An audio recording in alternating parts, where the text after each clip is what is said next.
Yo! What's up? Mga kayo Cubs, magandang gabi po muli sa inyong lahat. At syempre narito po muli ang inyong lingkod, Master Lekim. At welcome back po muli syempre dito sa ating Master Lekim TV.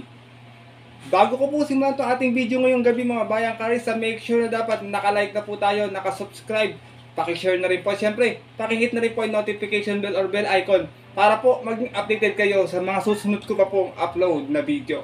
At ngayong gabi mga bayang karista, meron tayo muling konting silip, giya, at race analysis sa karera para po ngayong araw ng linggo. Have a blessed Sunday racing sa inyo lahat mga bayang karista. April 28, 2024. Dito po sa Metro North Malbar, Batangas, at meron po sila inihanda 8 races na magsisimula po sa ganap na alas 5 ng hapon. At meron tayong main highlight race ngayong araw ng linggo, ang 2024 Philracom Chairman's Cup Division 1, 2, and 3 na nasa race 2, 3, and 4 naman po mga bayan. Kaya sa magandi atin ay na po yung araw ng linggo.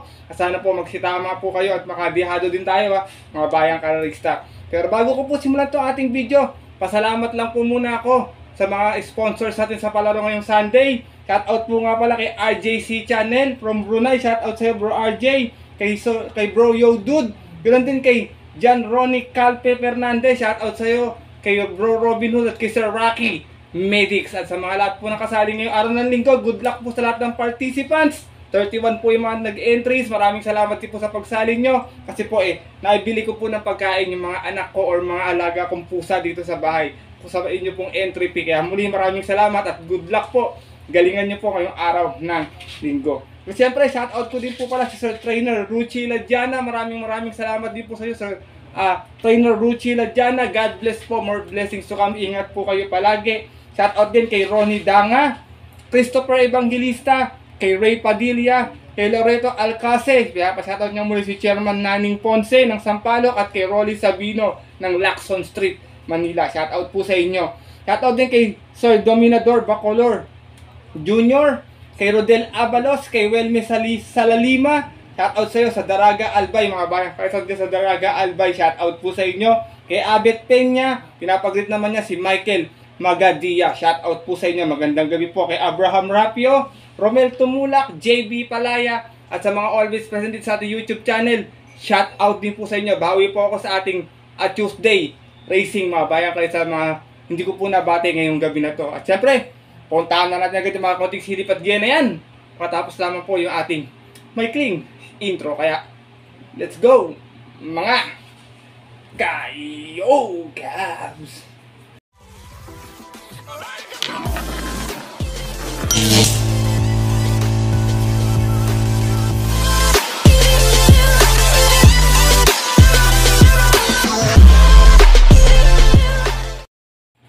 At gaya nga po ng nabanggit ko kanina sa ating intro, meron tayong 8 karerang lalargahan ngayong araw po ng linggo. Maganda ating lineup mga bayang karerista. Meron tayong 2 set ng pick 5, isang winner take all, isang pick 6 at isang pick 4 event. Ang distansya natin, meron tayong 2,000 meter at yung rest po is 1,400 meters na po. Medyo mataas na grupo yung mga karamihan dito mga bayang karerista. Kaya tingin ko talagang magandang bentahan, kalat, spread.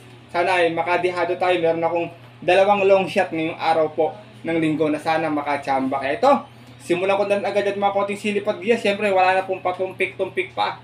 Good luck po sa inyo lahat. Have a blessed Sunday racing mga bayang karista. And start na po tayo.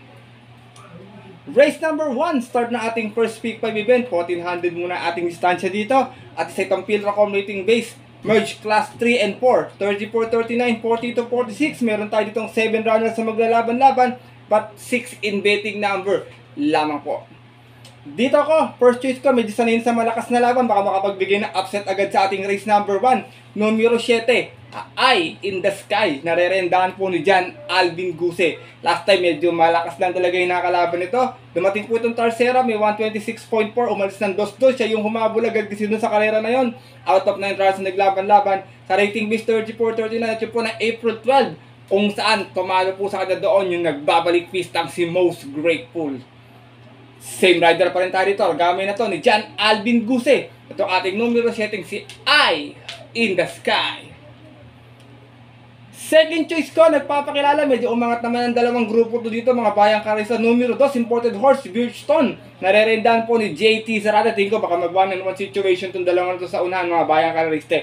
Ito naman, galing sa panalo last time, may 125.6, banderang tapos po. Out of 8 rounds na naglaban-laban sa rating base 28-33. Dalawang grupo nga po inakit niya rito, mga bayang karista. At yun po ng April 30 naman, kung saan tinalo niya po doon yung kabayong si Anyo 96. Same rider pa rin tayo to, Jeffrey Tagulaw Zarate, para sa ating numero 2 na si Birchton. Race number 1, mga bayang karisa, kung may nasisipag pa kayo, baka may makinabang sa lutsyahan nilang dalawa, may makachambang dramatic makalapit agad. First choice ko po muli, numero 7, Eye in the Sky. Second choice, numero 2, Birchton. Good luck po. At narito na po tayo sa ating race number 2, kung saan magsisimula natin winner take all event. 2,000 meter ang ating distansya, isa itong Piracom Chairman's Cup Division 3. Meron lamang tayong 5 kalahok na maglalaban-laban. Ito kaler na to, sigurado ako secretary magdadala ng marshal tsaka La Liga Pilipina. Kung 3 mo natitira, mag-aabang na lamang dahil mahaba yung distansya. Pero dito ako, unang long shot ko po ngayong araw ng linggo. Numero 3, Wild is the Win. Narirendahan po ni A.R. Villegas. Mahaba ang distansya. Alam niyo naman to, kabayan na to. Napakatulis rumimate. Kung medyo hindi naman gano'ng malayo yung panggagalingan, ay tingin ko pwedeng makachamba ito dahil sa haba nga po ng distansya. Last run nito may 127.4. Dumating pong Tarsera. Umalis to ng 13-11. Pangalawa sa Bugaw. Out of 14 rounds naglaban-laban. Sa rating base 28-33. At yun po na April 6 kung saan ang nanalo po doon yung kabayong si Fortissimo. Same rider pa rin. Gamay na to ni Dodong Villegas. Itong ating long shot na numero 3 na si Wild is the Win. Second choice ko na pwedeng umagapay agad sa dalawang matulin sa unahan. Numero 5, Mimbalot Falls. Narerendahan po ni John Albi Gusit. Medyo na-late na ng remate last time to. Bating naman to na segunda sa 1,800 meters. Nagtala ito ng 156.4. Umalis to ng 7-7 out of 8 rounds naglaban-laban. Pangalawa sa Bugaw din po pumesto to. Sa isang special race po ng Classic Cup. At yun po ng March 31 kung saan ang nanalo po doon yung kabayong si Diversity. Same rider pa rin tayo dito, John Alvin Guse, para sa ating numero 5 si Mimbalot Falls. Race number 2, bayang kanalista, first choice ko po muli, long shot of the day ko, numero 3, Wild is the Win.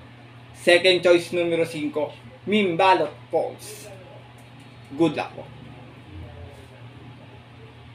At narito na tayo sa ating race number 3, another 2,000 meters, start na ating pick 6, at isa naman tong Piracom Chairman's Cup Division 2. Meron din tayo 5 kalahok na maglalaban-laban dito. Magandang kalera din to, mga bayang karalista. Pero dito ako, first choice ko, baka mag-abang lang din to Numero 4, Easy Does It. Narerendahan po ni Noel C. Lunar. Ito kabayan to, medyo sanay na rin sa mahabang kada to. Minsan na rin tumakbo ng 2,000 meter to, kung di ako nagkakamali. Last run nito sa 1,800, may 156.4. Dumating po itong Tarsera. Umalis ng 6-6 out of 8 rounds naglaban-laban sa Classic Cup Division 1, Division 3 po. At yun po ng March 31 kung saan ang nanalo po doon yung kabayong nandito rin na si Diversity.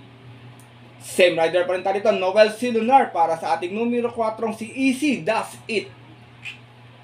Second choice ko, Horse to Beat. Napakalaki ng inumento ito, kabayo to. Tingin ko baka hindi rin inday na ito yung haba ng distansya. Tingin ko alagwa agad sa unahan to. Tingin ko solo tagay siya rito Ang factor ko lang kung sakali may magtangkang humabot, pwede makinabang. Pero tingin ko, presko to sa unahan. Numero 2, Diversity. Narerendahan po ni Jeffrey Tagulaw Zarate.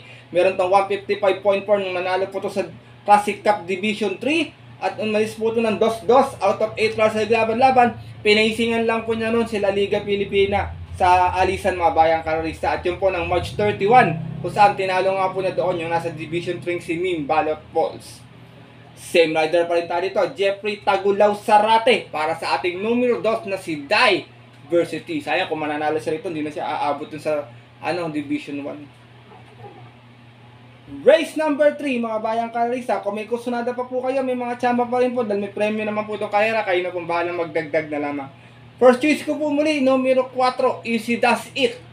Second choice, numero 2, Diversity. Good luck po. At lipat na po tayo sa ating race number 4. Start na ating second pick 5. Ito yung ating 2,000 meter na huling 2,000 meter na distansya. At ating syempre main highlight race niya yung araw po ng linggo. Ang 2024 Piracom Chairman's Cup. Meron tayo ditong 7 runners na maglalaban-laban pero 6 in betting number lamang po. Ito maganda kaya na to. Kumbaga parang third leg ng triple crown to ng mga 4-year-old and above mga bayang karerista. Dito ako, sana magtuloy na. Medyo nabitin to last time. Numero 4, Don Julio. Narerendahan po ni Apoy Asuncion. Last time medyo kinapos to eh. Siya kasi yung medyo umagapay agad sa unando sa dalawang naglutsahan. Kaya pagdating ng rektahan, tingin ko medyo kinapos na lang si Caballo. Kaya yun, segunda po siya. Meron siyang 153.4 sa 1,800 meters. Umalis to ng 4-3 out of 7 rounds na naglaban-laban. At yun po na Classic Cup Division 1 noong March 31. Kung saan ang nanalo nga po doon yung nanditong kabayong si Jungkook. Same rider pa rin tayo dito, Apoy Asuncion para sa ating numero 4 si Don Julio. Second choice ko yung nanalo last time sa Division 1, numero 5, Jungkook, na medyo nag-uumento rin ngayon to. Narerendahan siyempre ni Mark A. Alvarez. Meron tong 153.4 last time nanalo to sa Division 2, mga bayang ka Division 1 din pala, sorry mga bayang karista. Umalis naman to ng 6-6 out of 7 rounds na naglaban-laban at yun nga po ng March 31 kung saan tinalo nga po niya doon yung first choice ko ngayong si Don Julio. Same rider pa rin tayo dito, Mark A. Alvarez para sa ating numero 5 si Jungkook. Sinasama ko pong third choice ito, kursunada ko lang bayang karisa kasi siya nanalo ng Division 3 last time ng Commissioner's Cup, Classic Cup, Division 2, baka Division 1 naman ngayon ng Chairman's Cup, Machamba. Numero 7, third choice ko, Modern Kong. Narerendahan po ni A.R. Villegas. Ito kabayo ito, nanalo lahat tayo sa 1,800 meters. May 155.6 kung saan umalis ito ng 4-2 out of 4 runners na naglaban-laban. Tinalo niya po doon yung kabayong si Secretary. Same rider pa rin tayo dito, A.R. Villegas para sa ating third choice na numero 7 si Modern Kong. Race number 4, highlight race ngayong araw ng linggo mga bayang karisa. Magandang karera to, kayo nang bahala. Kung may nasisipat pa, may panalo lahat yan. 1, 3, and 6 pa. Yan, may mga tsamba yan. Mahaba po yung ating distansya. Anything goes talaga itong karera na ito. First choice ko po muli, sana this time magtuloy na. Numero 4, Don Julio. Second choice, numero 5, Jungkook. At third choice, kung sakasakali, makaka-grand slam ng 3-2-1 to. Kung sakasakali, numero 7, Modern Kong. Good luck po. At narito na tayo sa ating race number 5 kung saan parating naman ito ating first pick 5. Start na ating pick 4 event. Balik na tayo sa 1400 na distansya. Pilracom rating base class 4, 1621. Meron tayong 9 runners na maglalaban-laban. Dito may mga nakita ako matulin sa unahan mga bayang karisa. Baka magkaroon po ng early speed battle. Southern Man, Great Britain, tsaka tong si High Society. Pwede mag-abang yung mga derimate natin dito na talagang pwede pumuesto agad ng maaga. Dito, first choice ko, wag lang maiwan sa salidahan. Last time, matod sa remate na ito, talagang nabugaw lang ng todo. Imported horse, numero 7, Israel, narerendahan po ni John Sargent de Ocampo. Last run, mga bayang karisa, dumating po itong pang-apat, may 130 flat sa 1400, umalis ng 7-7, out of 8 runs naglaban-laban. Sa rating base 22-27, bumaba po ng grupo to dito, at yun po na April 12, doon po sa karerang napanalunan ng kabayong si Chocolate Thunder. From Allison Public, this time ang rerenda, John Sargent de Ocampo na muli para sa ating imported horse na numero 7 si Israel. Second choice ko, sinubukan last time, baka nakapagpagpag na ng kalabang to eh. Numero 4, Performance Gear, narirenda naman po ni Beljomel Galieta. Last run may 131.2, dumating pong pang-6, umalis ng 4-3. Out of 7 rounds naglaban-laban sa rating base 22 and 27. Bagong baba din po dito sa grupo mga bayang karisa. Diyan po na April 20 lamang kung saan ang nanalo po doon yung kabayong si Grand Lapter. From Apoy Asuncion, this time ang rerenda, Beljomel Galieta para sa ating numero 4 si Performance Gear. Isinasama ko pong third choice, numero 6, Batang Kangkalu. Siyempre, tiga-Caloocan ako. Sa narerendaan po ni JD King Forest. To kabayo to, kahit malakas ang laban, basta makapwesto to or makasalida rin ng maayos, napakalaki din ng tsamba. Meron tong 128.6 naman sa 1400 noon, kung saan dumating po itong Tarsera, mga bayang karista. Umalis ng 8-7 out of 10 rounds naglaban-laban. Sa rating base 22 and 27 din po, dyan po ng February 14 naman po, kung saan ang nanalo po doon yung kabayong si Sylvia Plath. Same rider pa rin tayo dito, JD King Flores para sa ating numero 6 na si Batang Kangkalu.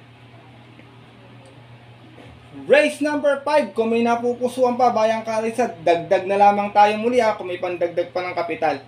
First choice ko po muli, lone imported horse in this race, numero 7, Israel. Second choice, numero 4, Performance Gear. At third choice, yung numero 6 na si Batang Kangkalu. Good luck po.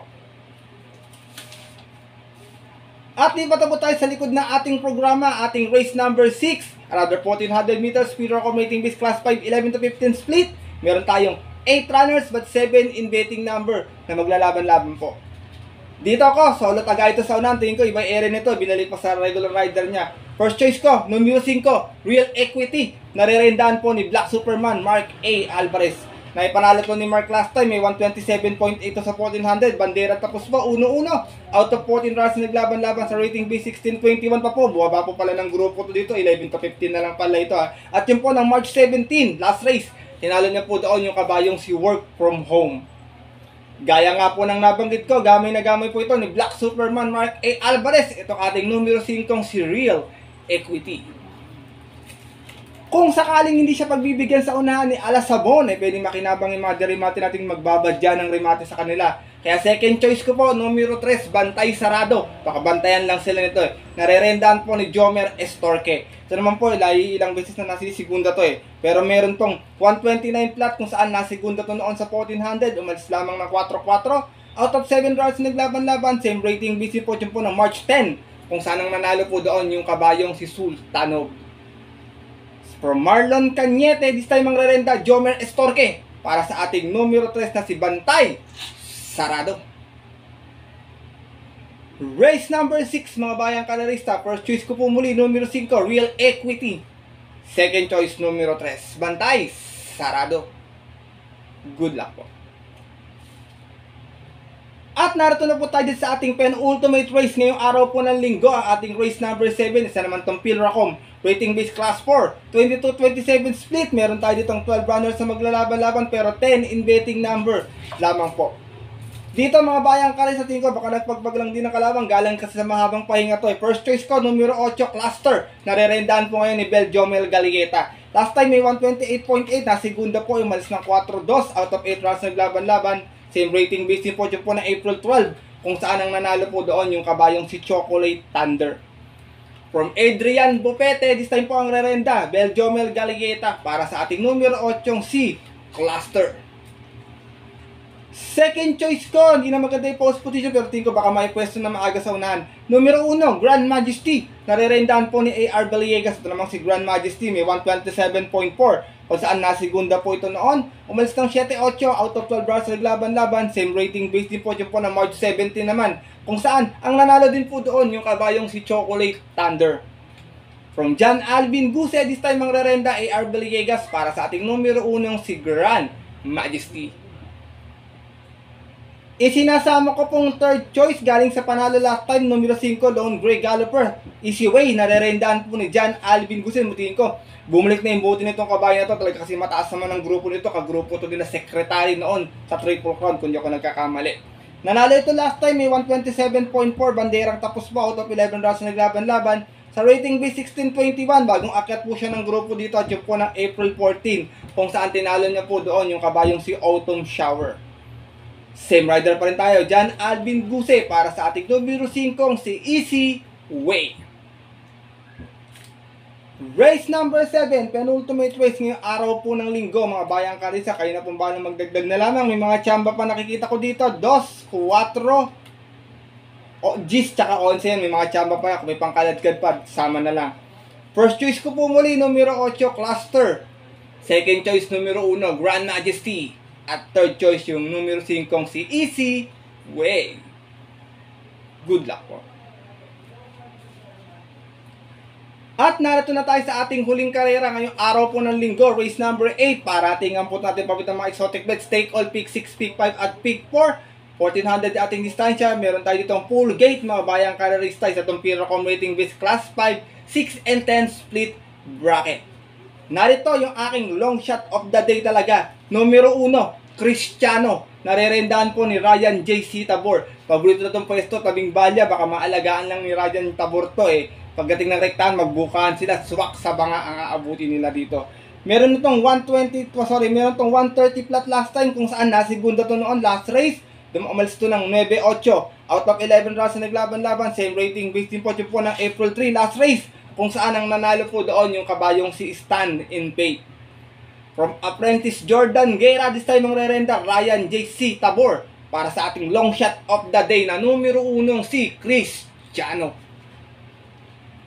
Second choice ko, magdadala ng marcha. Maganda rin yung post position. Nasa kalabas-labasan. Tingin ko pwede makaunang lundag agad dito. Numero 13, Don't Stop Believin'. Nakabayo po ni Sir JC De Los Reyes. Alam niyo naman ito kabayo ito. Pag nakaporma sa unahan talaga, hanggat walang dumududot at walang dumidikit, tingin ko tatapos talaga. Meron naman to 114.4. Nanalo to sa 1200 noon. Umalis to ng 1-1. Bandera tapos.